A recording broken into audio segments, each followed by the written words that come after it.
Salut à tous, j'espère que vous allez bien, je suis très heureux de vous retrouver pour une toute nouvelle vidéo.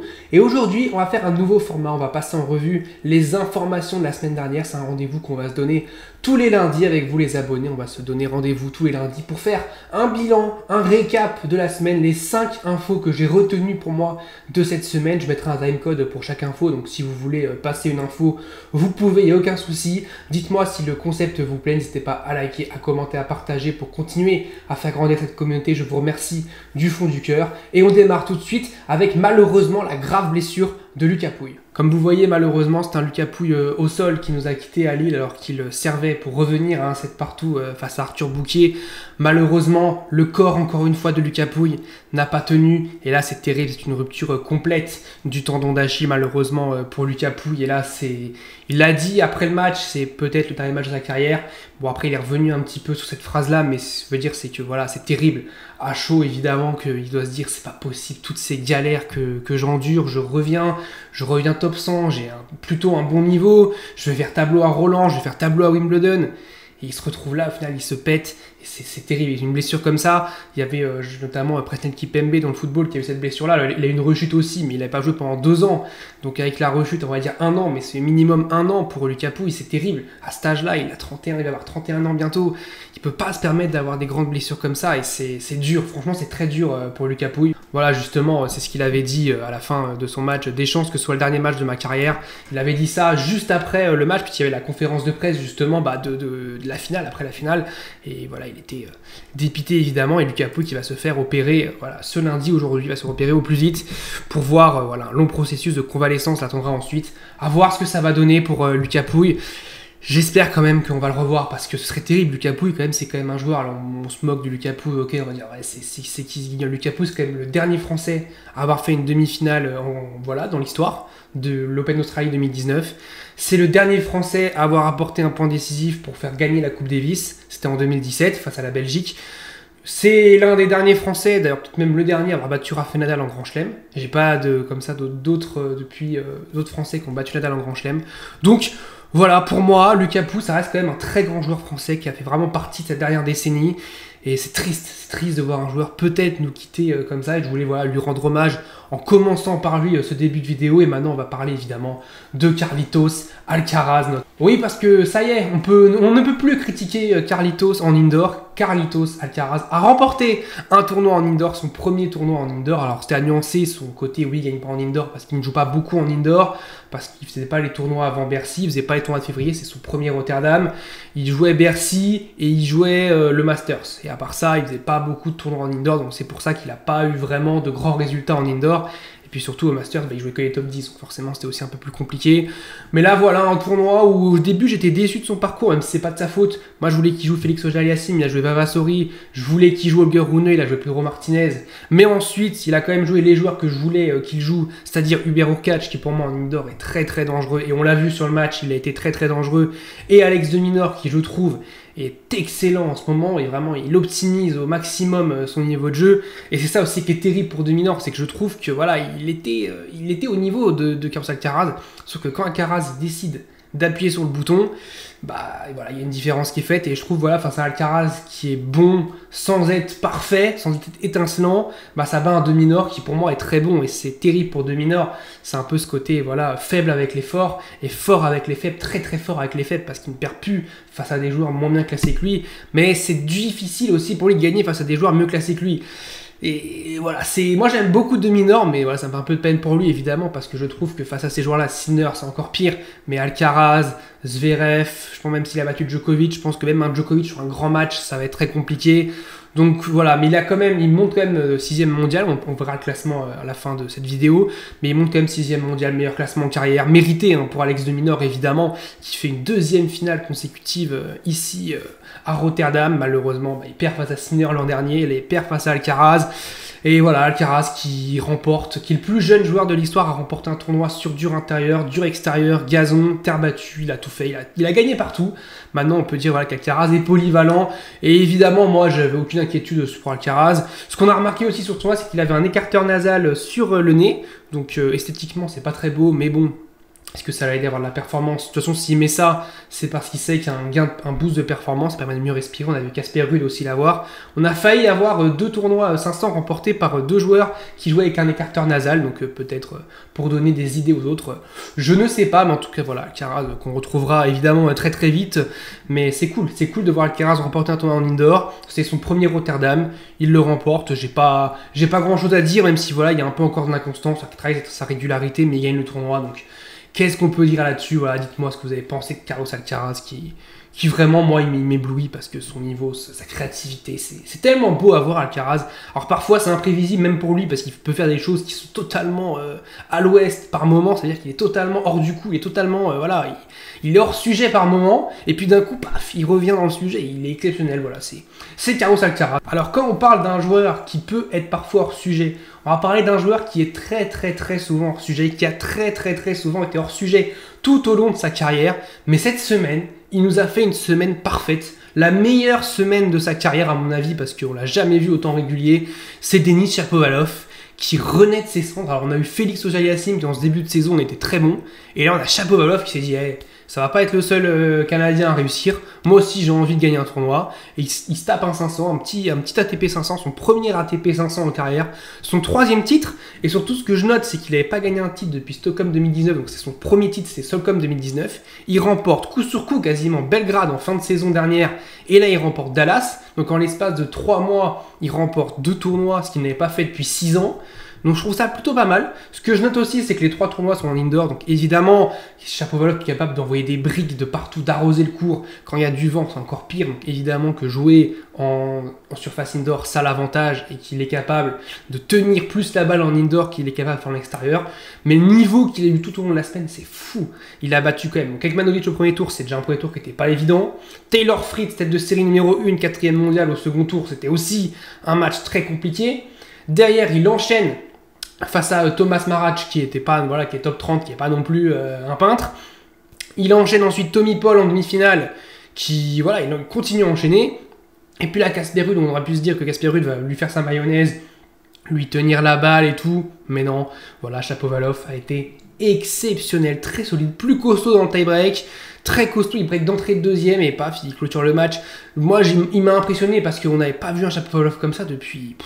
Je ne sais pas, je sais même pas qu'on avait vu un Shapovalov comme ça, capable de tenir la balle, capable aussi d'envoyer des revers à une main longue ligne en passing, il en a fait plein pendant toute la semaine, il a été exceptionnel, et voilà, pour Dallas, c'est terrible aussi pour les Américains qui voulaient remporter ce tournoi, et ben ils sont tous tombés comme des petits pains, on dirait les Français à Roland-Garros, et au final on a eu une finale Shapovalov-Ruud, je pense que les Américains ils étaient dégoûtés d'avoir cette finale-là, mais voilà, Shapovalov qui remporte un tournoi, et pour Ruud, c'est terrible, franchement, pour moi c'est... Ce tournoi-là, il ne doit pas le perdre. Enfin, la finale face à Shapovalov, ok, Shapovalov joue le feu et tout, mais Ruud, là, il doit remporter cette finale. Je suis désolé, il a une chance de remporter un 2e 500, son premier sur dur, il ne le fait pas. Ouais, je suis un peu dégoûté de ça. Et Shapovalov, bah, faudra voir ce qui va continuer à être très régulier. Ça va être à suivre parce que moi je m'enflamme pas sur Shapovalov. On s'est tellement enflammé et on nous a tellement déçus que là je préfère voir ce qu'il va faire. Voilà, je reste en retrait. J'attends de voir ce qu'il va nous procurer, ce qu'il va nous donner comme émotion sur des grands matchs. Vas-y, sur Indian Wells, montre-nous ce que tu sais faire. Sur Miami, montre-nous ce que tu vas faire. Sur une surface extérieure, j'ai envie de voir sur une surface extérieure Shapovalov, voir ce qu'il va nous donner. Quatrième info de la semaine, c'est le calendrier 2026 qui est déjà sorti, je trouve assez tôt sur cette année, qui est déjà sorti voilà, en début de semaine, c'était lundi dernier, et on a appris évidemment que le tournoi du Moselle Open ne serait plus de la partie en 2026, donc la France perd encore un ATP 250 qu'il avait déjà perdu à Lyon, qui avait déjà perdu Lyon, qui avait été remporté par Giovanni Mpetshi Pericard la dernière fois. Là c'était Hugo Humbert qui a gagné en 2023, mais c'est terrible parce que... Et Bonzi qui a gagné en 2024 aussi, mais on n'aura plus de tournoi de Metz qui était vraiment foutu au calendrier, c'était catastrophique, c'est-à-dire que c'était après Bercy, c'était un moment où tout le monde s'en foutait, on était avant le Masters, donc voilà, personne en avait quelque chose à faire de ce tournoi, juste les joueurs ils s'inscrivaient si jamais ils n'étaient pas encore officiellement qualifiés au Masters, et dès qu'ils étaient qualifiés, ils se retiraient. On avait vu Dimitrov, on avait vu Roublev, on avait vu même Ruud, enfin, il a quand même joué Ruud, mais voilà. Mais bon, ces joueurs-là, voilà, dès qu'ils sont qualifiés ou éliminés, bah, ils balancent, donc c'était vraiment un placement au calendrier qui était catastrophique et malheureusement Metz qui va disparaître et Estoril qui revient du coup pour les Portugais l'année prochaine. Et ce que je note aussi très important, c'est que Marseille passe en automne et ça c'est très très important. Marseille qui voilà ne passe plus de février, c'est-à-dire que là par exemple cette semaine, la semaine prochaine, on a Marseille, le tournoi de Marseille qui sera maintenant en octobre et je pense que c'est une bonne nouvelle parce que c'est après la période asiatique avec Pékin, Tokyo, Shanghai. Et puis c'est juste avant Bercy, enfin c'est plus Bercy maintenant, mais c'est juste avant ce tournoi-là.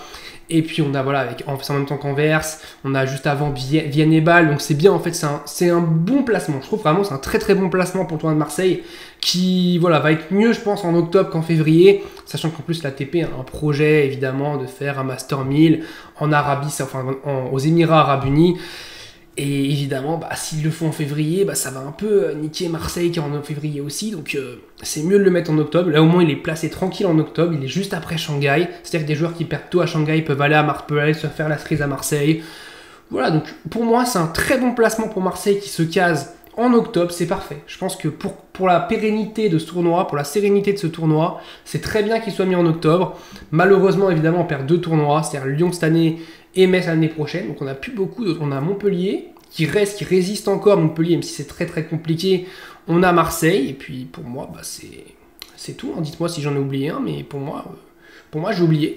Donc voilà, c'était pour noter un peu le calendrier. Pas non plus énormément de changements. Hein. Il y a Stockholm aussi qui passe d'octobre à novembre. Donc en fait, Stockholm prend la place de Metz. Marseille prend la place de Stockholm. En gros, voilà, si on fait un petit dessin, c'est un peu ça qui se passe. Donc voilà, dites-moi ce que vous pensez de ce calendrier 2026 qui est sorti, je trouve, très très tôt, mine de rien. Évidemment, 5e point, c'est les 3 tournois de cette semaine. On va vite faire un petit point de ces 3 tournois avec, évidemment, on en parlait, Marseille avec Medvedev tête de série 1, Ratchanov tête de série 3, Hubert Hurkacz que j'attends pas mal, mine de rien, tête de série 4, et Hugo Humbert tête de série 2. J'aimerais beaucoup voir un Hurkacz-Humbert en demi-finale. J'aimerais bien voir aussi un Giovanni Mpetshi-Péricard face à Medvedev en quart de finale. Ça pourrait être sympa parce que Medvedev, j'ai fait une vidéo d'ailleurs, la dernière vidéo c'est sur Medvedev pour savoir un peu qu'est-ce qui se passe autour de Medvedev, est-ce qu'il est fini. Et je pense que jouer Joe Mpetshi-Péricard ce serait plutôt sympathique, surtout qu'on l'a pas vu à Rotterdam, Mpetshi-Péricard, donc j'aimerais bien le voir aller loin à Marseille. On a Stan face à Borges, voilà, on a quand même de beaux joueurs, hein. C'est quand même un bon tableau. Malheureusement on a perdu Arthur Fils qui s'est blessé face à Altmaier à Rotterdam, et Gaël Monfils qui n'est pas encore remis de son Open d'Australie, donc on verra bien.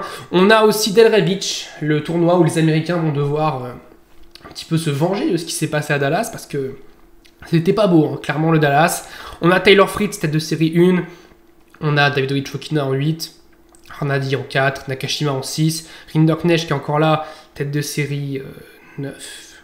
Ouais, je pense qu'il devrait y avoir une tête de série qui est pas là, donc c'est pour ça qu'il est tête de série 9. On a Mikkelsen, tête de série 3, Kekmanovic 7, et Marcos Giron, tête de série 5. Pour moi, je vois Taylor Fritz quand même s'envoyer le tournoi parce qu'il n'y a pas de Tommy Paul, il n'y a pas de Shelton. Donc pour moi, ouais, Fritz doit s'envoyer le tournoi et s'il ne s'envoie pas, c'est une contre-perf. Et il y a quand même Nishikori qui est là. Attention à Kei Nishikori, mais ouais, pour moi, je vois quand même Fritz s'envoyer le tournoi. Peut-être un Mikkelsen en finale, mais il y a Lerner Tien aussi à suivre évidemment, qui a fait sensation à l'Open d'Australie, qui a la petite wildcard, et Opelka aussi qui a la wildcard. On verra bien ce que ça va donner. Et puis le tournoi, bordel un peu de février, c'est les tournois qu'on aime, c'est les tournois en Amérique du Sud. Les tournois où on fait comme ça, on pioche un joueur du tableau, on pioche un joueur du tableau, on dit stop, et puis c'est le joueur qui va gagner. Là, je suis tombé sur Corentin Moutet, hein, comme par hasard, c'est du hasard. Donc voilà, Corentin Moutet va gagner. Non, ce que je veux dire, c'est qu'en fait, n'importe qui peut gagner, même si là, on a Zverev, qui voilà, semble quand même le grand favori. Mais l'année dernière, c'était Diaz Acosta qui avait gagné. On avait eu du Cerundolo, Juan Manuel Cerundolo qui avait gagné. C'était à Cordoba, mais c'est pareil, ces tournois avec des morts de faim. On a évidemment la retraite de Schwartzmann, peut-être le dernier match de Schwartzmann face à Jarry qui avait été en finale l'année dernière. C'est pas sûr que Jarry gagne ce match, hein, si Schwartzmann est en confiance, parce qu'avec le public et tout, on sait que Jarry, il a tendance parfois un peu à trembler, mais Jarry, il semble quand même favori. On a du Musetti aussi qui est là. Musetti, j'ai peur que sur ces tournois-là, il se fasse un peu bouffer par tous les morts de faim sur terre battue. En plus, il y a Raume Mounar qui est on fire en ce moment. Il va jouer Corentin Moutet. On a du Djéré, on a du Diaz Acosta, du Sebot Wild, du Hugo Carabelli, du Sébastien Baez. On a le Rune aussi qui est là. Lui aussi, il me fait peur. J'ai peur qu'il joue des. On a Joao Fonseca évidemment, qui est la sensation de ce début de saison. On a envie de voir un Joao Fonseca aller loin. Mais voilà, franchement, on a un tableau de mort de faim. N'importe qui pour moi peut gagner, même si Zverev. Cette année, on a quand même un vrai favori, c'est Alexander Zverev, ce qu'on n'avait pas les années précédentes. Mais ouais, franchement, là, on a un tableau de grand bordel. Et puis on termine vite fait avec un petit point sur le top 10 avec, il n'y a pas gros changement. Tout le monde est resté dans le top 10. Juste Djokovic et Medvedev qui perdent une place chacun.